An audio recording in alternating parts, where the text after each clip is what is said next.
Morning, everybody. Sorry for a little bit ambient noise that I have going on in the background. The kids like Turner Classic Movies, the dogs. Everybody had a late morning breakfast, especially the puppies, so they're resting. And if I actually try to turn that down or turn it off, they'll go someplace else or start waking up. So I wanted to do a quick Connected Live.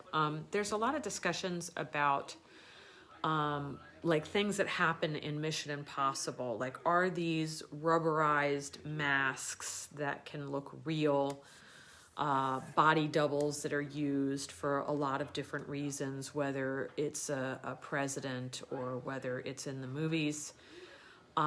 People are talking about clones, body doubles, these mask things, these full-on rubber puppets that look real, which, by the way, Daniel Radcliffe did a interview in 2005 during one of the Harry Potter movies, and showed that he showed his rubberized double that looked absolutely real on camera. It was crazy. So all these things are real, and people are asking me, how do you know what the truth is? And I did kind of touch on this yesterday. How do you know what the truth is? Whether it's media, someone telling you a story, whether it's, what's going on in politics, what's going on around the world. For those who are able to understand connection and activate that connection that is already theirs, it's just asleep in everybody. That's why they call this all the Great Awakening. When you are authentically connected, then you can read energy. And the energy is going to be the truest way that you can get a read on what's real, what's not, what's a lie. Like psychiatrists and therapists, they hate pathological liars because they're almost impossible to track. Why? Because they believe their own lies. So a pathological liar, a narcissist, will come off as so genuine because they believe their own lies. So a lot of therapists and psychiatrists really hate trying to determine who's a pathological liar. And that's why a lot of people can get through a lie detector test and win, literally, because they believe their own lies, so their body doesn't change, because physically their brain, their spirit, their body believes they're telling the truth because they believe their own lies. So, as I was talking about in the beginning of this Connected Live, how does one authentically tell? The connection that one gains gives one clarity. And when one understands that everything is energy, you're able to read energy, sense it, read it, feel it. And it was like I was saying yesterday on yesterday's broadcast, I said, I can't even turn on the news because all I hear are lies. I can feel the lies, like something's really not right. Reading different news articles from the BBC, NPR, all, CBS, ABC, it's like having someone pour acid on my eardrums. I can't take it. I can hear it. We have to be devoid of attachment in order to read energy correctly. That's a tough one because we all have attachment to our dogma, to what we've been taught, what we think, what we believe is real. But one thing that doesn't lie is energy. So if you learn how to get connected and you learn to know that everything is energy and then learn how to feel it, read it, perceive it, it is incredibly accurate. You can see through anything. So people ask me, how do you tell who's a body double, who's a clone, who's wearing one of those crazy rubberized masks, which are actually real? They have that technology now. So what was put in Mission Impossible is actually a real thing. You can feel the energy. The energy of the person is totally different. The energy signature is better than a fingerprint. It will tell you who's who and what's happening. Like, people talk about, demonic possession and stuff. I can automatically tell by the energy signature what's going on with an individual, if there is possession, if there isn't possession, and why the possession happens. I've dealt with that several times in my career helping clients. You can tell, like people ask me, well, how do you know Arrow reincarnated and came back as Bo? There's an energy signature. Not only did Arrow come and tell me prior to the puppy being born that he was going to come back as a dog, but there's an energy signature. So when the puppy chose me, kind of went, you in there? I did. I lifted him up and I looked him in the eyes. I'm like, you in there, buddy? And I did that kind of in a joke, but also like, laughing at myself, because you have to have a sense of humor about how out there all of this seems, but is it really out there? I'll go back to a time in history when everybody believed the earth was flat. And if you said that the earth was round, you were a heretic. Some people were tortured and imprisoned and killed and maimed because scientifically they saw something different from the agreed upon paradigm that the world was flat. They saw, no, actually it's round. So there was a small group of people that thought the world was round. It takes science, or mainstream science, or the masses, the lower sciences, a lot to catch up to visionaries.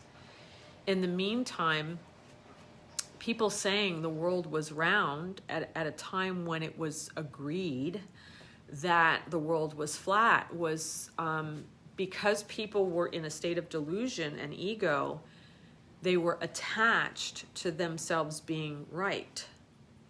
And then they attached it to religion, which made it even worse. Like it was heresy to say that the world was round.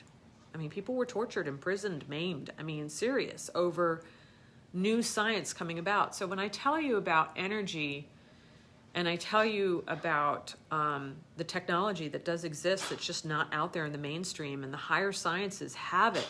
Tesla, Walter Russell, Einstein, their science, I mean, there's still stuff that they didn't introduce because, humanity just, A, either wasn't ready for it, or B, the dark, deep state didn't want. I mean, several of these people had green energy, had cold fusion type energy that was clean, and yet it wasn't adopted by the mainstream because the deep state was in control back then as well. Walter Russell didn't die until the 1960s. He was I remember I said yesterday, I couldn't remember, they called him the Leonardo da Vinci of our time. He was a genius.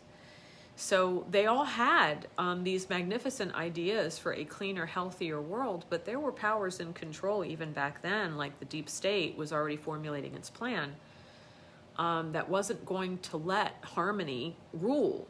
They wanted a sick paradigm, a paradigm of illness, because if people are beat down, over-medicated, don't have foundational nutrition or good health of the mind, the energy, or the spirit, and of the body, way easier to control. And if people are disconnected and separated, people are way easier to control.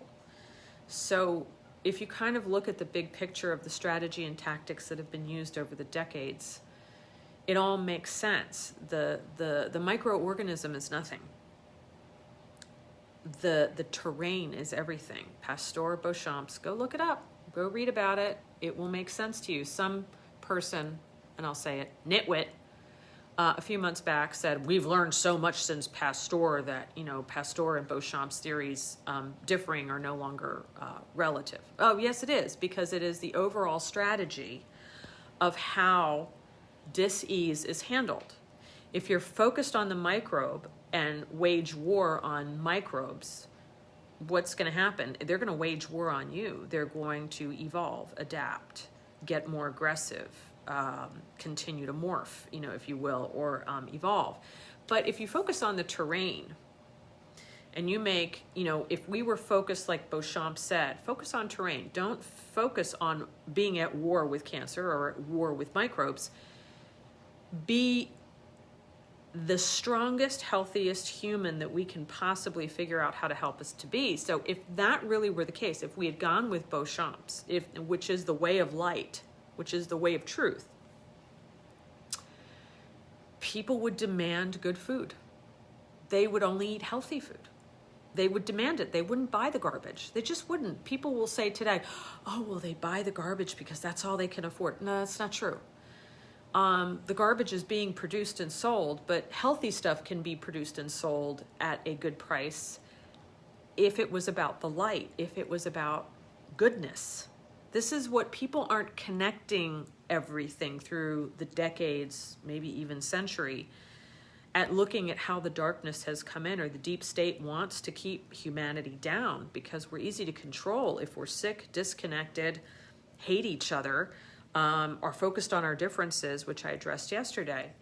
So if you look at the big plan, like if we were focused on terrain as the foundation for medicine, then what would be focused on is how do we make each human body the strongest it can be, the best terrain that it can be, so these microbes, we actually live in harmony with them. We're not waging war. And this is the whole problem with our species, right? We wage war on everything, on each other, the planet.